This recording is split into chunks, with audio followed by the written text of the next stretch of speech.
Fala galera, beleza? Então hoje mais uma aulinha com o professor Paulo Mota e hoje nosso assunto vai ser o magnetismo. O que é o magnetismo? O magnetismo é uma forma de energia, associada com a força de atração e repulsão.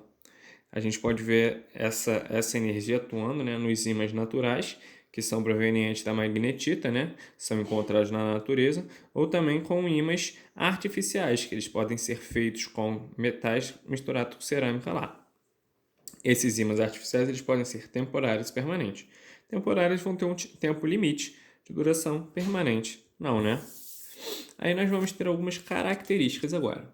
Nós vamos ter dois polos, sempre, norte e sul, dá para ver aqui no desenho, e vamos ter, se nós, por exemplo, curvarmos, esses polos aqui, a gente pode formar um ímã nesse formato, um formato em U, basicamente. Outra característica vão ser, os nossos polos vão ser sempre inseparáveis. Se eu pegar um ímã e cortá-los, cortei aqui no meio, eu vou formar novamente dois ímãs, porque eu vou cortar norte e sul aqui, vou cortar esse sul aqui, vai ficar um outro norte e sul.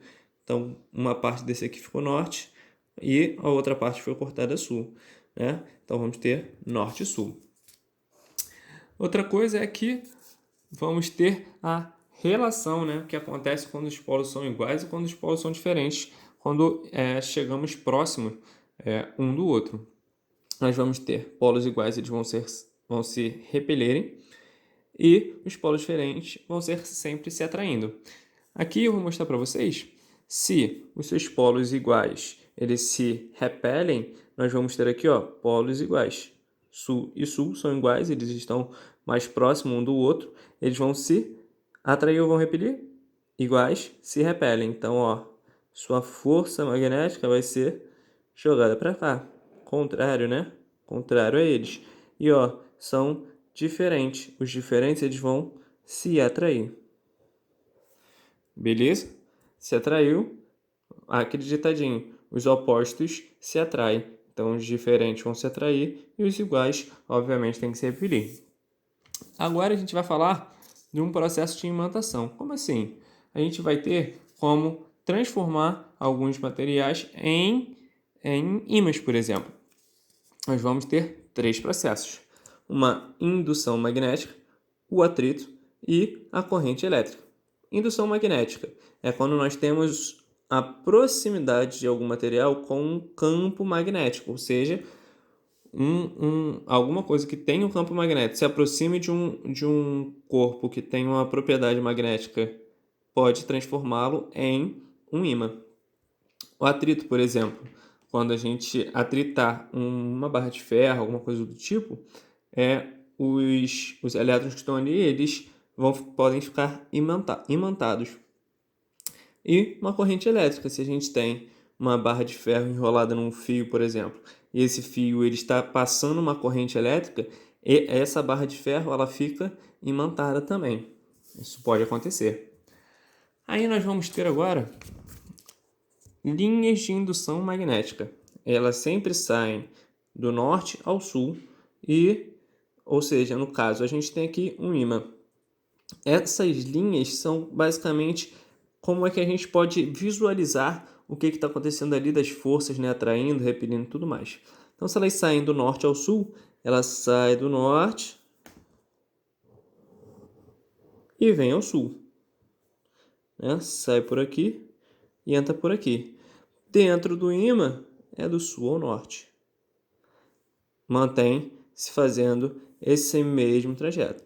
Então, a gente tem aqui, desse jeito, saiu do norte, chegou ao sul e aqui do sul ao norte. Então, por fora do ímã, normal, vai ser norte a sul. Por dentro do ímã, sul a norte.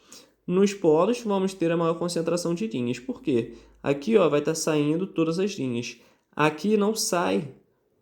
Na parte de dentro, não tem, dá um risco aí, não tem linhas de campo saindo. Beleza? Somente nos seus polos. Aí agora a gente vai falar sobre o vetor indução magnética. O vetor indução magnética a gente chama de Bzinho, que é mais conhecido como campo magnético. Essas linhas vão ser sempre tangentes às linhas de indução, ou seja, as linhas de indução elas vão estar saindo do norte a sul, correto? Norte a sul, ó, setinha, setinha. Setinha saindo, setinha entrando no sul. Ah, como é que é isso? Tangente aqui, ó. Se nesse ponto aqui a linha de indução está fazendo essa volta, a sua tangente vai ser aqui. Então, toda vez que tiver aqui, e aqui também, a linha de indução magnética, também chamado de campo magnético. A gente vai ver que a unidade, né, no SI desse campo magnético, ou seja, dessa indução magnética, é o Tesla. Nós temos também a permeabilidade magnética.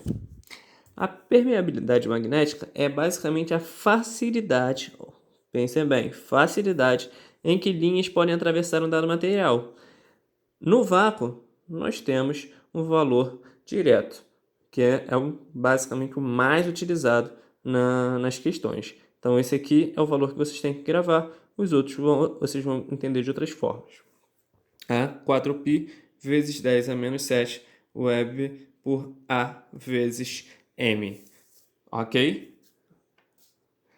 E agora nós vamos ter 2 pontinhos que vocês vão entender. Nesse momento a gente vai falar das linhas de indução na Terra. Como assim? Na Terra nós vamos ter 2 tipos de análise. Quando nós pegamos a Terra, nós temos o Polo Norte, onde temos o Hemisfério Norte, que são os países do Norte, os países do Sul. Nós aqui no Brasil somos do Sul, correto? Lá na Europa, Estados Unidos são todos do Norte. Aí, isso aqui é uma convenção, né, feita pelos geógrafos, estudiosos e tudo mais. Então, nós temos sempre o Norte e Sul, assim, correto? Os países do Norte e países do Sul. E quando a gente vê e coloca uma bússola, essa bússola ela vai estar Norte e Sul, corretinho, beleza. Porém, a gente acabou de ver que o Norte ele é atraído por quem? Pelo Sul, certo? Então, essa deveria ser a característica, correto? Norte-Sul, Norte-Sul. Mas por que esse cara fica apontando para cima? O norte para o norte e o sul para o sul. Opa, o que acontece? Nós vamos ter os polos magnéticos. Então, nós vamos ter o polo magnético sul e norte. Ah, então está errado? Não. Geograficamente falando, o hemisfério norte continua sendo o hemisfério norte e o hemisfério sul continua sendo o hemisfério sul. E magneticamente falando, vamos ter hemisfério sul magnético, onde é o hemisfério norte geográfico, e o hemisfério norte magnético vai ser onde tem o hemisfério sul geográfico. Então, por hoje é isso aí, galerinha. Valeu!